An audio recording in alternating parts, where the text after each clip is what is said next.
에너지가 하게 돼서 유전자는 지배적인 존재가 아니라 이용되는 존재다. 이용되는 존재. 스트롬은 1993년에 의하면은 유전자는 중요하지만은 지배적인 존재가 아니다. 언제든 이용할 수 있다.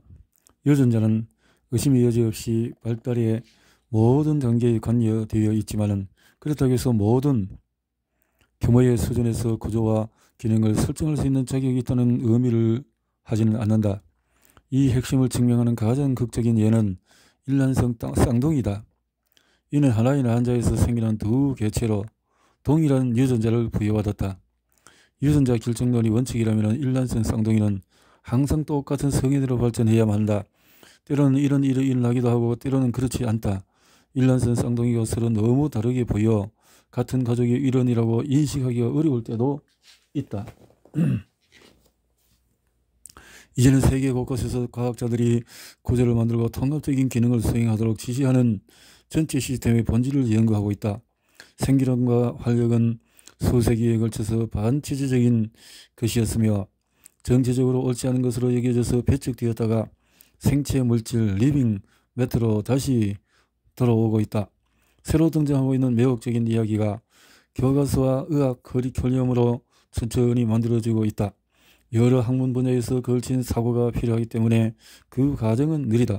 이런 다양한 연구 영역에서 발견된 것들을 기초로 하며 우리의 도전 과제는 조각들을 서로 맞추어 논리적으로 일관성 있는 그림과 검증 가능한 가설로 되도록 하는 것이다. 후성유전학. 후성유전학은 이라는 용어는 DNA 서열의 변화 이외에 메커니즘에 의한 표현형이나 유전자 발현의 변화를 지칭하므로 EBI 이상 오버 또 어버브의 뜻을 지닌 그리스어라고 이름이 붙어졌다. 기본적으로 발견한 것은 이 비유전적인 요소가 유기체의 유전자로 하여금 다르게 행동하게 할 수 있다는 것이다.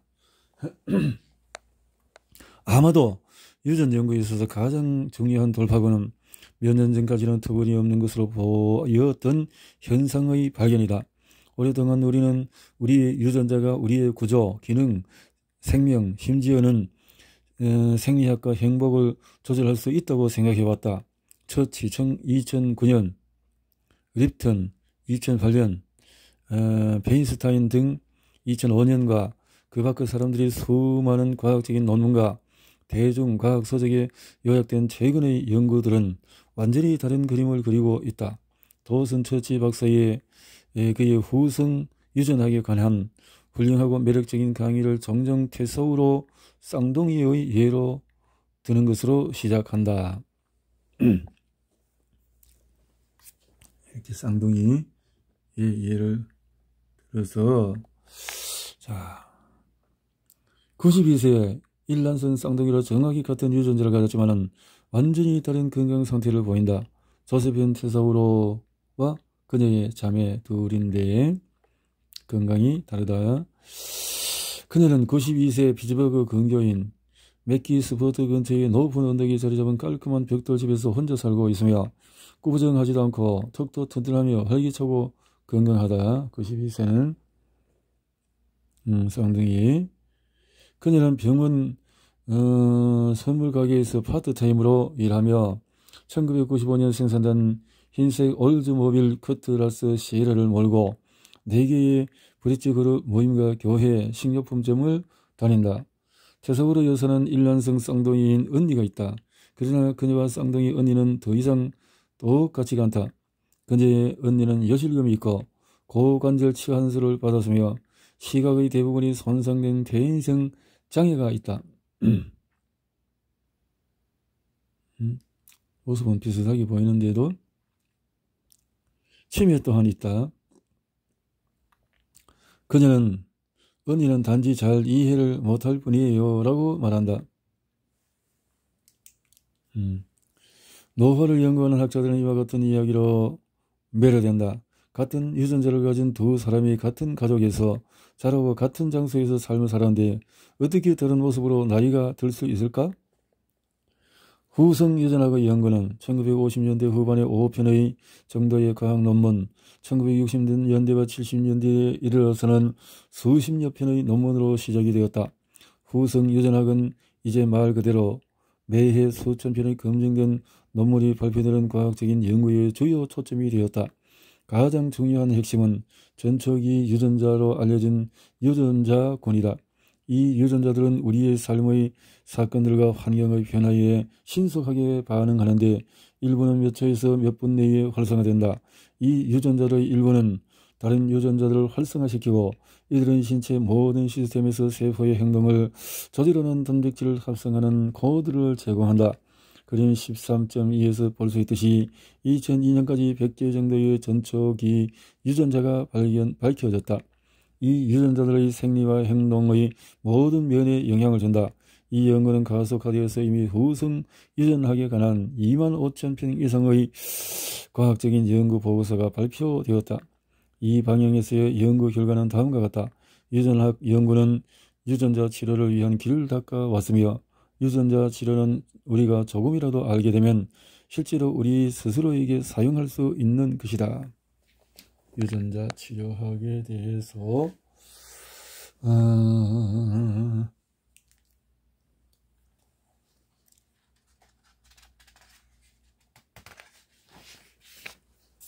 이렇게 그런 게 있네요.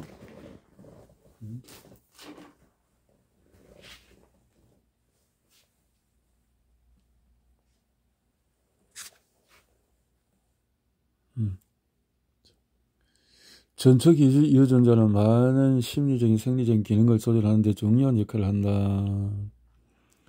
이것은 에너지의학이라는 학문의 우선 아래 도입되는 헬스케어에서 중요한 혁명 중의 하나이다. 우리는 우리가 항상 스스로에게 유전 공학을 펼치고 있다는 것을 배우는 중이다.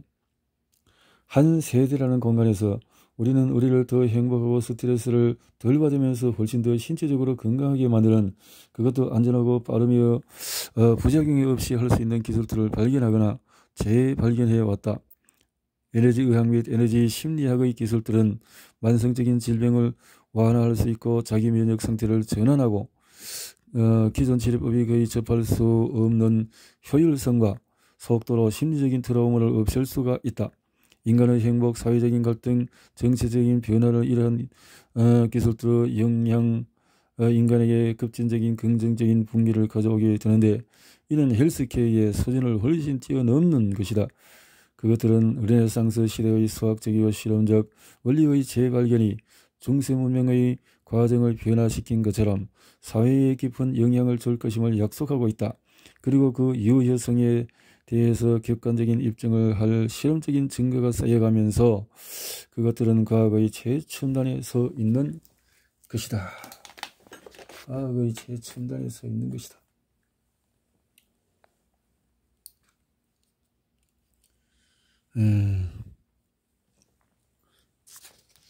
과학자들은 우리의 경험, 생각, 감정, 말들의 생리학, 신경학, 생화학, 유전물질의 발현에 중대한 전환을 일으키는 경로에 대해서 기술하고 있다.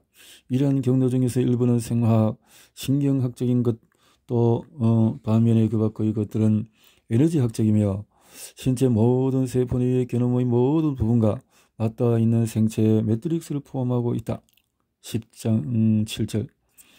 이러한 현상들에 대한 흥미로운 연구는 유전학 연구의 세대로부터 얻은 세부적인 기술들을 인간사회의 주된 흐름으로 가져오고 있다. 2002년 에너지 심리학은 에너지학의 새로운 측면이다.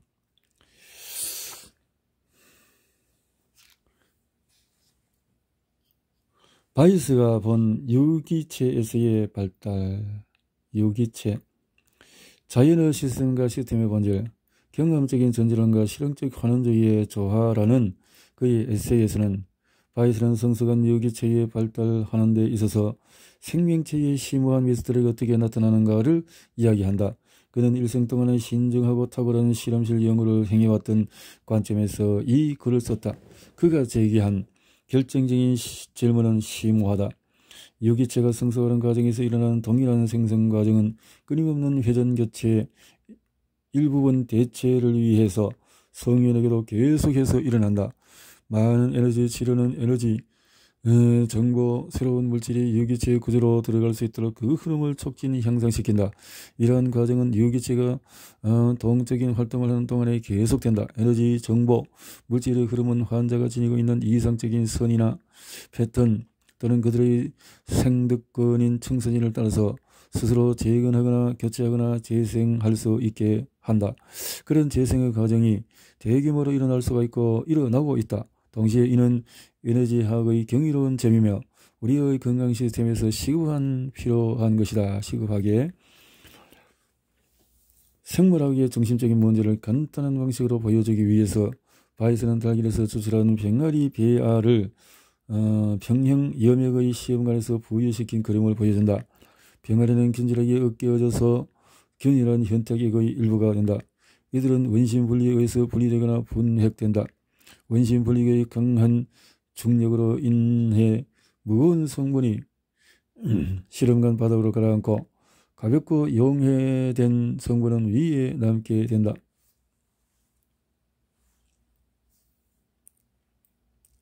방금 설명한 과정은 조직이나 기관에서 일어나는 반응에 대한 연구를 위해서 현대 생화학에서 사용되었던 기본적인 기술 중에 하나다. 이제 이 방법은 전체 유기체에서 대해서 사용되고 있다. 마지막 시험관 상단의 용액은 생체의 필수적인 화학 반응을 수행할 수 있는 기능적인 효소들을 포함한다는 의미에서 여전히 살아있다고 볼 수 있다. 방해되거나 분산시키는 요소가 없는 시험관에서의 이러한 반응을 연구함으로써 생화학자들은 생명체의 구조를 만드는 중요한 과정달인 당을 에너지로 아미노산을 단백질로 전환시키는 대사 경로를 그려낼 수가 있었던 것이다. 따라서 배아로부터 용해된 단백질이 위치하고 있는 시험관의 상부에 약간의 당을 추가하게 되면 모든 생화학 교과서에서 볼 수 있는 해당 과정이라고 불리는 과정, 즉 단계적으로 에너지를 생산하여서 피부르산으로 분해되는 과정을 추적해 볼 수가 있다. 이처럼 분자 생물학자들은 특정 단백질을 만들기 위해서 DNA를 전사하고 번역하는 세포의 부분뿐만 아니라 DNA를 복제하는 세포의 부분까지도 분리해왔다. 다음으로 바이스는 이러한 질문을 던진다. 우리는 방금 설명한 과정을 되돌릴 수 있을까? 우리는 현탁에서 병아리를 합성할 수 있을까? 이 문제는 생명의 기원에 대한 질문과 비슷하다. 유명한 이론 중 하나는 생명의 복잡성의 기원은 영양분이 풍부한 원초적인 방울에서 시작된 것으로 이는 분자들이 스스로 복제할 수 있는 구조로 조합될 다소간의 확률에 의해서 발생했다는 것이다. 바이스가 던진 질문은 터무니없는 것처럼 보일 수도 있지만 우리는 왜 안 되지? 라고 할 수 있다. 용해된 병아리 배아가 들어있는 시험관은 손상되지 않은 배아와 동일한 분자가 포함되어 있기 때문이다. 우리가 알아야 하는 것은 으깨어진 부분을 올바른 순서로 조립하는 방법이다. 이 정보는 DNA 청산인을 통해서 얻을 수 있다고 생각되고 있고 시험관에서는 DNA와 그것을 읽어서 단백질로 합성하는 효소적인 장치가 모두 들어있으므로 우리는 부분적인 것을 다시 결합해서 완전히 살아있는 병아리로 만들 수 있는 모든 필수 요소를 가지고 있는 셈이 된다. 그러나 방금 설명한 과정은 원래 살아있는 병아리로 복원시키기 위해서 다시 되돌려질 수는 없다. 험프티, 덤프티와 같이 모든 위대한 과학자들과 엔지니어들은 병아리를 다시 모아서 원래의 모습으로 되돌릴 수는 없다. 이러한 질문 방식으로 밝혀진 것은 생물학의 중심 문제이며 생물학의 주요 수수께끼이다. 우리는 구성요소가 만들어지는 방법에 대해서 많은 부분을 이해하고 있지만 어떻게 이 조각들이 수많은 기능을 수행하는 더 큰 구조와 하나의 유기체로 결합되는지에 대해서는 완전히 이해하지 못한다. 우리는 이렇게 질문을 할 수가 있다. 우리가 충분히 오래 기다리거나 적절한 방식으로 용해된 병아리 배아가 들어있는 시험관을 교란시키면 이 불운한 병아리가 자발적으로 재조합하는 과정을 촉발시킬 수 있을까? 아마도 우리는 시험관을 전기 스파크에 노출시켜야만 할 것 같다. 이 생각은 물, 메탄, 암모니아, 수소의 혼합물을 스파크에 노출시킴으로써 생명체 발생 이전의 대기에서 번개가 치는 현상을 시뮬레이션 해보고자 했던 1953년에 발표된 밀러 유리의 유명한 실험을 해상한 것에서 비롯되었다. 밀러가 유리는 일주일이 지난 뒤에 시스템의 탄소 중에서 일부가 살아있는 세포에서만 단백질을 만드는 데 사용되는 아미노산을 포함한 유기화합물의 형태를 존재하고 있는 것을 관찰했다. 또한 당지질 핵산의 구성요소 일부도 만들어졌다. 밀러 1953년에 아마도 적절한 조건이 주어진다면 우리는 병아리가 자발적으로 재조합되는 것이 가능할 수도 있을 것이다. 재조합이 된다고? 재미있군요. 자기조직화. 분자 생물학자와 발달 생물학자들은 유기체의 부분들이 어떻게 서로 모여서 결합되는지를 설명하기 위해 간단한 개념을 고안했다. 일단 생물체의 분자가 생성되면 마치 원자들이 결합하여서 결정을 형성하는 방식처럼 자발적인 자동적으로 자가 조립한다는 것이다. 이와 같은 과정에서 우리가 생명이라고 부르는 것이 어떻게든 생겨난다. 자발적인 자가 조립이라는 개념은 간단하다는 매력이 있어서 많은 예들을 생물학 원론에서 찾을 수가 있다. 생화학자는 분자의 생성과 관련된 다양한 과정과 에너지학에 대해서 설명할 수 있으며 이 분자가 다른 분자와 결합하여서 더 큰 구조를 만들 수 있는 방법에 대해서 기술할 수가 있다. 분자 수준에서 자기 조립은 특정한 전하의 분포를 갖는 구조와 관련이 있으며 이 전하 분포로 인해서 상호 보완적인 전하 분포를 띈 다른 구조에 끌리게 된다. 13.1 그들은 열쇠의 둘중을 적은 표면인 자물쇠 안의 표면에 딱 맞는 것처럼 서로 맞물린다. 한 분자를 따라서 전하가 분포되는 방식 때문에 이 분자는 상보적인 전하 패턴을 가진 다른 분자에 끌려서 들어맞게 되는 것이다. 다시 말해서 자기 조립은 전하의 패턴 사이의 끌림과 정리를 포함하는 에너지적인 과정이다. 결합 조직에서는 매우 긴 트로폴 콜라겐 분자가 얽히고 설킨 전하의 분포를 갖는데 이것을 인해서 이 분자들이 그림 13.1에서 3에서 보는 것처럼 특유의 상세 배열로 엇물린다. 물 분자는 또한 자발적으로 얽혀서 매우 정확한 방식으로 액정을 형성한다.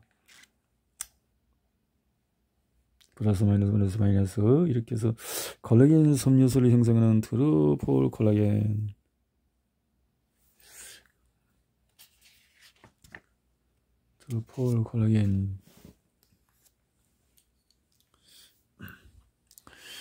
병아리 배아를 균질화시킴으로써 만들어진 혼돈의 혼합물에서 질서를 부여하는 방법은 카오스와 자기 조직화, 복잡 적응계에 대한 현대 이론의 주제가 되어 왔다. 어림잡아서 추정해보면은 유기체는 그것이 가진 모든 세포 유형들로 정의될 수 있을 것이다. 각 세포 유형은 신호 전달 경로의 특정한 조합에 의해서 정의된다. 많은 경로가 대부분의 세포 유형의 공통적인 반면에 어떤 경로는 특정 세포 유형의 특이적이며 그 세포를 특정 짓는 역할을 한다. 암을 포함한 많은 질병의 신원전들의 일반적인 경로 및 특이적인 경로에 발생한 이상 현상을 특징을 한다.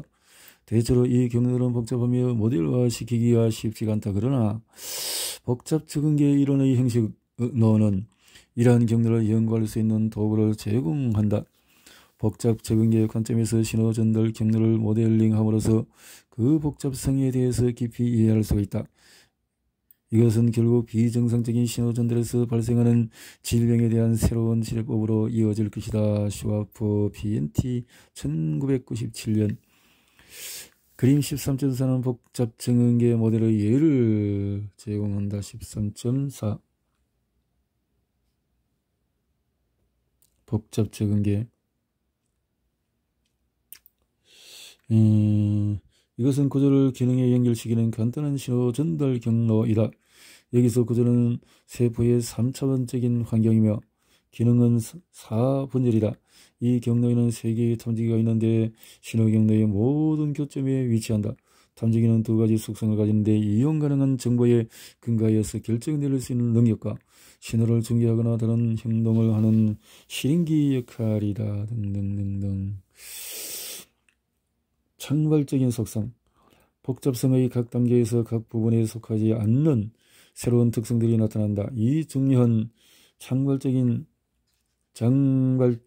창발적인 속성들을 연구하는 과학이 발전되어 왔으며 이러한 속성들은 시너지적, 협동적인, 집합적인 속성으로 언급되어 왔다.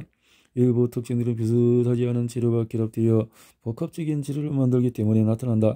한편 일부 속성은 조합된 것이 특정 크기에 도달할 때만 나타난다.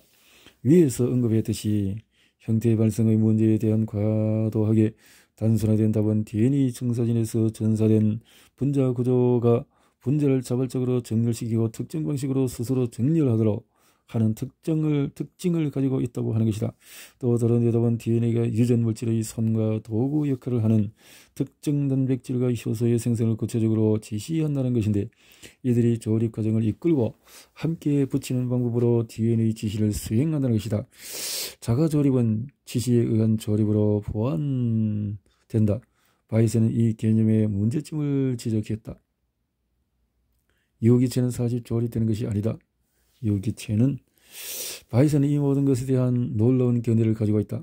그는 유기체는 사실상 조립되는 것이 아니라고 말한다. 배아 발달은 조립 과정이다라는 기본 전제는 그것이다. 유기체의 질서, 정연한 패턴과 통합적인 행동은 일반적으로 일련의 선형적인 원인과 결과 사슬의 세트로 인식되고 있는 조립 과정의 결과물이 아니다. 바이스 1977년. 이 관점은 모든 자연의 수수께끼를 해결하고자 했던 분자 생물학에 대한 왓슨의 야심찬 계획을 무너뜨린다. 또한 주요 국가 연구의 초점이 인간 게놈 프로젝트가 처음 광고했던 것처럼 수많은 질병에 대한 치료법으로 이어지지 않았던 이유를 설명한다. 우리는 선행적인 조립 라인에서 조립된 자동차를 볼 수 있다. 수많은 질서 정연한 단계를 통해서 완전히 기능적인 차가 나온다. 그러나 유기체는 유사한 선행적인 단계의 결과물인 부분들의 합이 아니다. 본질적으로 자동차는 처음 라인에서 나올 때 완성되지만 그 이후부터는 기능이 떨어진다. 생체 시스템에서 조립 라인과 구성 요소의 흐름은 중단되는 법이 없다. 유기체는 자동차가 갖지 못한 속성을 가지고 있다. 그것은 스스로 재생을 지속하고 필요할 때 스스로를 보수할 수 있는 것이다. 그리고 사용되는 방식에 따라서 구조적인 조직을 변화시키거나 그에 적응할 수 있으며 의식을 무엇이라 정의하든 간에 의식을 가지고 있다.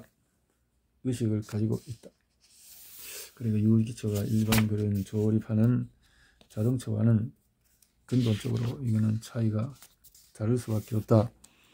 마모가 되는 자동차와는 달리 신체에 항상 구조적, 기능적 통합을 재생성하고 또 향상시키는 것이 가능하다. 이 과정이 실제로 실행되는 것을 보려면 운동선수나 연주자가 연습하는 것을 지켜보면 된다. 중요한 콘테스트나 공연을 준비하는 동안의 신체와 정신적인 완벽하게 만들어질 때 그들의 구조, 움직임의 패턴, 감정 상태에서 일어나는 정신적인 변화를 보라. 우리는 배아가 발생하는 동안에 일어나는 다양한 과정의 메커니즘과 순서에 대한 많은 것을 배워왔지만 이것이 전체의 그림은 아니다. 성장하고 있는 유기체에서 세포의 행동을 면밀히 연구함으로써 무언가 놓치고 있다는 것을 알 수가 있다. 발생학자들은 초기 배아 내에 심장, 간, 신장, 뇌 등 다양한 장기가 발생하기 시작하는 것으로 배정된 특정 지역이 있다는 것을 오래전부터 인식해 왔다. 배아는 바쁘게 돌아가는 것으로 세포들은 정체가에서 특정 조직과 기관을 생성하기 위해 다른 세포와 안정적인 관계를 형성할 때까지 방황한다. 이 과정은 매우 철저하게 연구되어 있기 때문에 세포가 신체의 어떤 기관이라도 형성할 수 있는 능력이 있는 초기의 불확정 또는 미분화 방황하는 상태에서 확정된 분화 또는 수임된 상태로 전환될 때 심오한 변화를 겪는다는 것에는 의심의 여지가 없다. 이 과정에 관한 생물학적인 법칙이 있어 왔다. 분화는 한쪽 방향으로만 일어난다는 것이다. 그 과정은 되돌릴 수가 없다. 세포는 특정 종류의 조직을 형성하기 위한 한 번 수임된 상태가 되면 전능한 상태로 다시 돌아갈 수가 없다. 생물학이나 의학에서 절대적이라고 이야기되었던 모든 것들과 마찬가지로 이 사랑스러운 법칙을 망치는 성가신 예외가 존재한다. 예를 들어서 거던 1968년 개구리에서 고도로 분화된 장상피 세포조차 전체 동물을 만들 수 있는 충분한 유전 정보를 보유하고 있음을 보여주었다. 그는 고도로 분화된 장세포의 핵이 제거된 개구리 아래 이식함으로써 이 사실을 입증했다. 이 알들은 정상 배화와 번식할 수 있는 성체로 발전했다. 이 실험과 유사한 실험의 결론은 분화를 통한 영구적인 방법으로 게놈을 변화시키는 것이 아니라 유전자의 발현을 바꾸어 특정 조직에 필요한 것만 활성화시킨다는 것이다. 역분화는 일어날 수 있으며 일어난다. 이 현상은 없어진 부분이 재생이라는 중요한 목표와 외상을 입은 조직의 복원을 촉진하는 다양한 치료의 능력과 매우 관련이 있다.